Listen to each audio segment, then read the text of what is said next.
ವಿದ್ಯಾರ್ಥಿಗಳೇ, ನೀವೆಲ್ಲ ಹೇಗಿದ್ದೀರಾ? ವಿದ್ಯಾರ್ಥಿಗಳು, ಕೋಶ ಎಂದರೇನು ಎಂದು ನೀವೆಲ್ಲರೂ ಅರ್ಥ ಮಾಡಿಕೊಂಡಿದ್ದೀರಿ.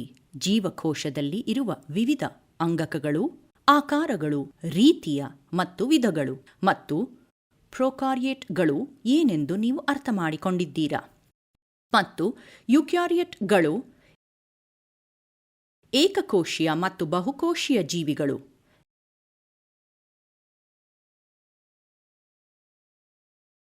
ಈಗ ನಾವು ವಿವಿಧ ಗಾತ್ರದ ಜೀವಕೋಶಗಳೊಂದಿಗೆ ಮುಂದುವರಿಯುವೆನ ಮತ್ತು ಅದು ನಡವಳಿಕೆ, ಕಲಿಕೆಯ ಉದ್ದೇಶ. ಈ ವಿಡಿಯೋ ನೋಡಿದ ನಂತರ ನೀವು ಜೀವಕೋಶದ ಸಿದ್ಧಾಂತ ಬಗ್ಗೆ ಹೆಚ್ಚು ತಿಳಿಯುವಿರಿ. ನೀವು ಕನಿಷ್ಠವನ್ನು ಕಂಡುಹಿಡಿಯಬಹುದು ಈ ಕೋಶದ ಗರಿಷ್ಠ ಗಾತ್ರಕ್ಕೆ ಮತ್ತು ಹೈಪೋದಲನ್ನಿನ ಜೀವಕೋಶದ ವರ್ತನೆ, ಹೈಪರ್ ಮತ್ತು ಐಸೋಟೋನಿಕ್ ಪರಿಹಾರಗಳು.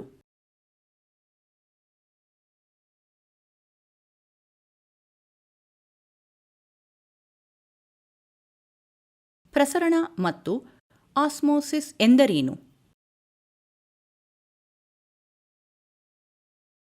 ಎಕ್ಸೋಸೈಟೋಸಿಸ್ ಮತ್ತು ಎಂಡೋಸೈಟೋಸಿಸ್, ಪಿನೋಸೈಟೋಸಿಸ್ ಮತ್ತು ಫಾಗೋಸೈಟೋಸಿಸ್.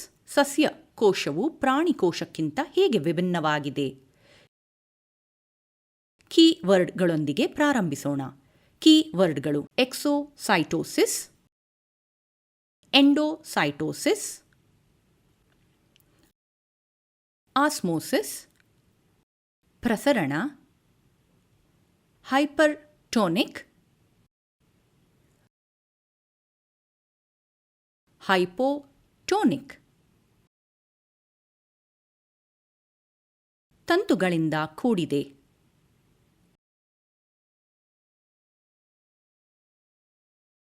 ಪಿನೋಸೈಟೋಸಿಸ್, ಫಾಗೋಸೈಟೋಸಿಸ್, ಪ್ಲಾಸ್ಮೋಲಿಸಿನ್, ಸ್ಯೂಡೋಪೋಡಿಯಾ, ಸೈಟೋಪ್ಲಾಸಂ,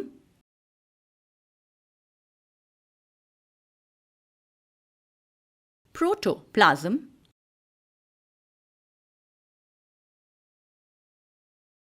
ವಿದ್ಯಾರ್ಥಿಗಳೇ, ಒಂದು ಸಣ್ಣ ಟಿಪ್ಪಣಿ.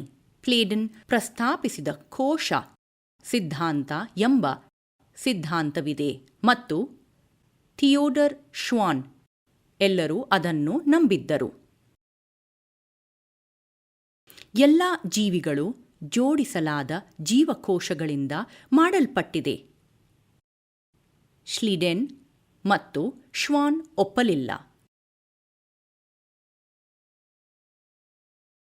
ಜೀವಕೋಶಗಳು ಹೇಗೆ ರೂಪುಗೊಂಡವೋ ಎಂಬ ವಿಷಯದ ಮೇಲೆ ಅಂತಿಮವಾಗಿ ಸುದೀರ್ಘ ಸಂಶೋಧನೆಯ ನಂತರ ಅವರು ಕೋಶ ಸಿದ್ಧಾಂತ ಎಂದು ಕರೆಯಲ್ಪಡುವ ಸಿದ್ಧಾಂತವನ್ನು ಪ್ರಸ್ತಾಪಿಸಿದರು. ಈ ಕೋಶ ಸಿದ್ಧಾಂತವು ಹೇಳುತ್ತದೆ, ಜೀವಕೋಶಗಳು ಜೀವನದಲ್ಲಿ ಬಿಲ್ಡಿಂಗ್ ಬ್ಲಾಕ್ಸ್ ಅನ್ನು ರೂಪಿಸುತ್ತದೆ. ಎಲ್ಲಾ ಸಸ್ಯಗಳು ಮತ್ತು ಪ್ರಾಣಿಗಳು ಜೀವಕೋಶಗಳಿಂದ ಮಾಡಲ್ಪಟ್ಟಿದೆ ಮತ್ತು ಜೀವಕೋಶವು ಜೀವನದ ಮೂಲ ಘಟಕವಾಗಿದೆ. ಎಲ್ಲಾ ಜೀವಿಗಳು, ಸಸ್ಯಗಳು ಅಥವಾ ಪ್ರಾಣಿಗಳು ಮೊದಲೇ ಅಸ್ತಿತ್ವದಲ್ಲಿರುವ ಕೋಶಗಳಿಂದ ಉಂಟಾಗುವ ಕೋಶಗಳಿಂದ ಕೂಡಿದೆ ಎಂದು ನಿಮಗೆ ಅನುಮಾನ ಬರಬಹುದು. ಕೋಶದ ಕನಿಷ್ಠ ಗಾತ್ರ ಎಷ್ಟು ಆಗಿರಬಹುದು?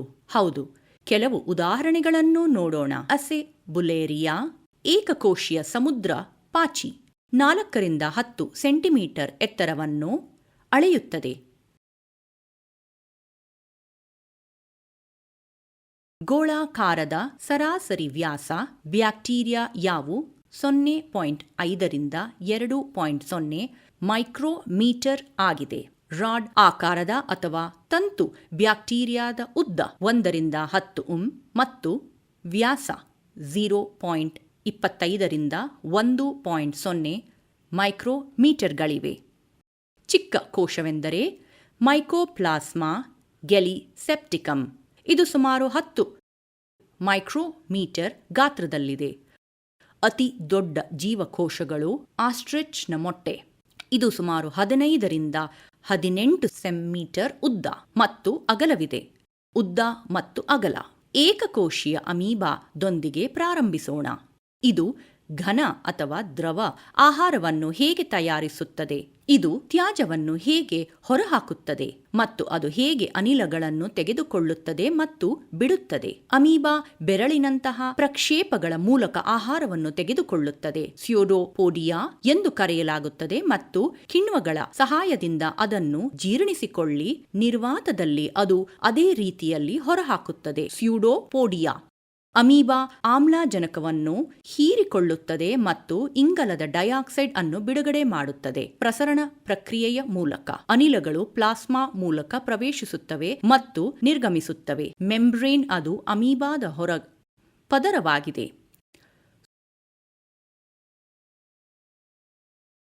ಸೂಡೋಪೋಡಿಯಾ ಚಲನೆ ಮತ್ತು ಚಲನ ವಲಯದಲ್ಲಿ ಸಹಾಯ ಮಾಡುತ್ತದೆ. ಅಮೀಬಾದಲ್ಲಿ ಇದರ ಆಧಾರದ ಮೇಲೆ ಸಸ್ಯ ಅಥವಾ ಪ್ರಾಣಿ ಕೋಶಗಳಂತಹ ಯಾವುದೇ ಜೀವಕೋಶದ ನಡವಳಿಕೆಯನ್ನು ನೋಡೋಣ ಮತ್ತು ನಡೆಯುತ್ತಿರುವ ಪ್ರಕ್ರಿಯೆಯ ಪರಿಭಾಷೆಯನ್ನು ಅರ್ಥಮಾಡಿಕೊಳ್ಳಿ. ಪ್ಲಾಸ್ಮೋಲಿಸಿಸ್. ಪ್ಲಾಸ್ಮಾ ಎಂದರೆ ಪ್ರೋಟೋಪ್ಲಾಸಂ. ಪರವಾನಗಿ ಎಂದರೆ ಬ್ರೇಕ್.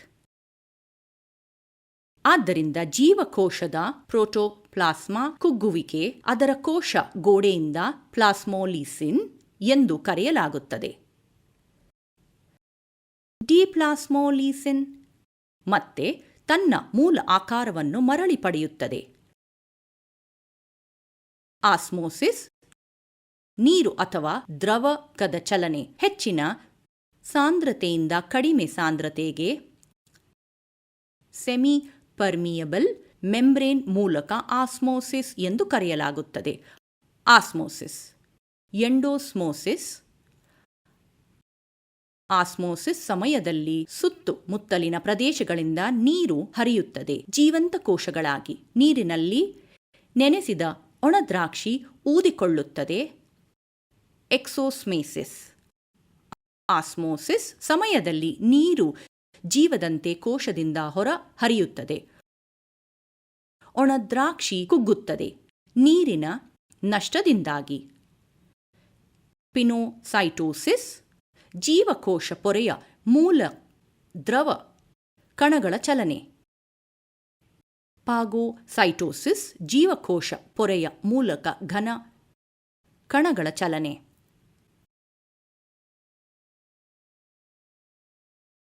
ಡಿಫ್ಯೂಷನ್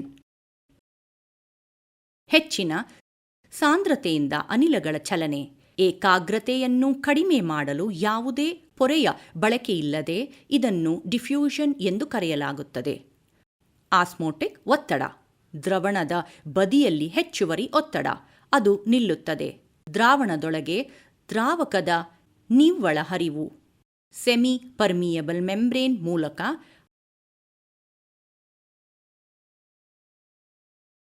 ಹೈಪೋಟೋನಿಕ್ ಪರಿಹಾರ ಸುತ್ತಮುತ್ತಲಿನ ಮಧ್ಯಮ ವೇಳೆ ಕೋಶವು ಹೆಚ್ಚಿನ ನೀರಿನ ಸಾಂದ್ರತೆಯನ್ನು ಹೊಂದಿದೆ. ನಂತರ ಜೀವಕೋಶವು ಆಸ್ಮೋಸಿಸ್ ಮೂಲಕ ನೀರನ್ನು ಪಡೆಯುತ್ತದೆ. ಅಂತಹ ಪರಿಹಾರವನ್ನು ಹೈಪೋಟೋನಿಕ್ ಪರಿಹಾರ ಎಂದು ಕರೆಯಲಾಗುತ್ತದೆ. ನೀರು ಕೋಶವನ್ನು ಪ್ರವೇಶಿಸುತ್ತದೆ.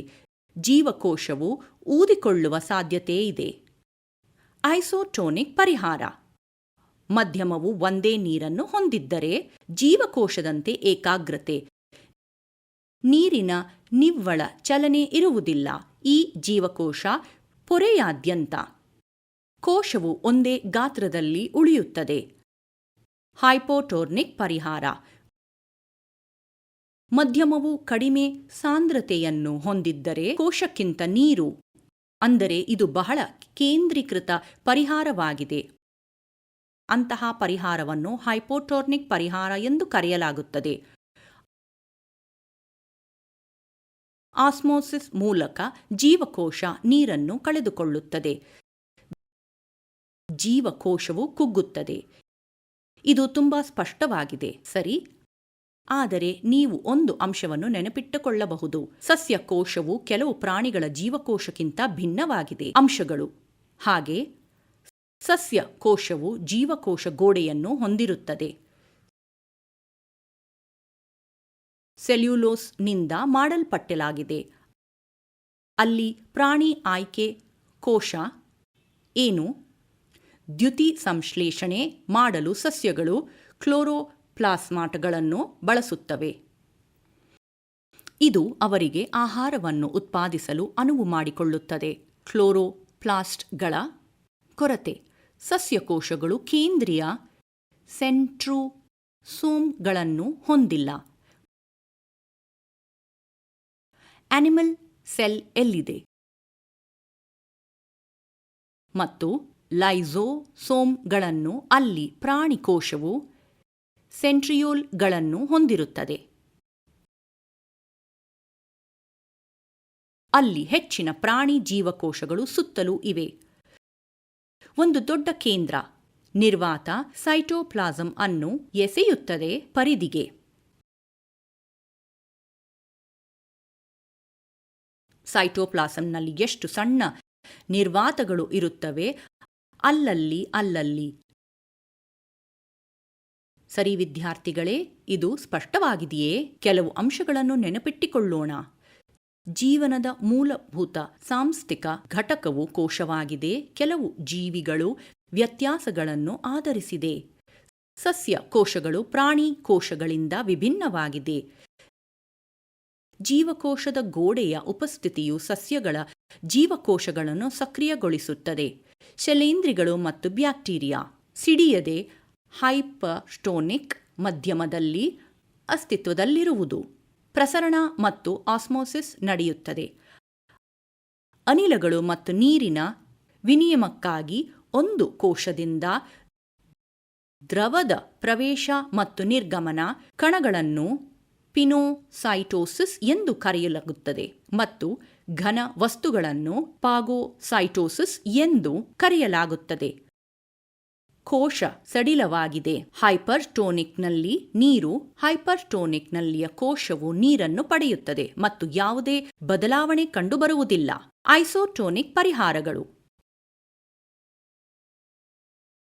ಒಳಗಿನಿಂದ ಹೊರಗಿನ ಚಲನೆಯನ್ನು ಎಕ್ಸೋಸೈಟೋಸಿಸ್ ಎಂದು ಕರೆಯಲಾಗುತ್ತದೆ ಮತ್ತು ಔಟ್ ಟು ಇನ್ ಅನ್ನು ಎಂಡೋಸೈಟೋಸಿಸ್ ಎಂದು ಕರೆಯಲಾಗುತ್ತದೆ. ಕೆಳಗಿನ ಪ್ರಯೋಗವನ್ನು ಮನೆಯಲ್ಲಿ ಮಾಡಿ. ಒಣ ದ್ರಾಕ್ಷಿಗಳನ್ನು ಬಳಸಿಕೊಂಡು ಜೀವಕೋಶದ ನಡವಳಿಕೆಯನ್ನು ಪ್ರಾಯೋಗಿಕವಾಗಿ ತಿಳಿಯಿರಿ. ದ್ರಾವಕ ಮತ್ತು ದ್ರಾವಕ ಕಣಗಳೊಂದಿಗೆ ಮತ್ತು ನಿಮ್ಮ ಅವಲೋಕನಗಳನ್ನು ಗಮನಿಸಿ.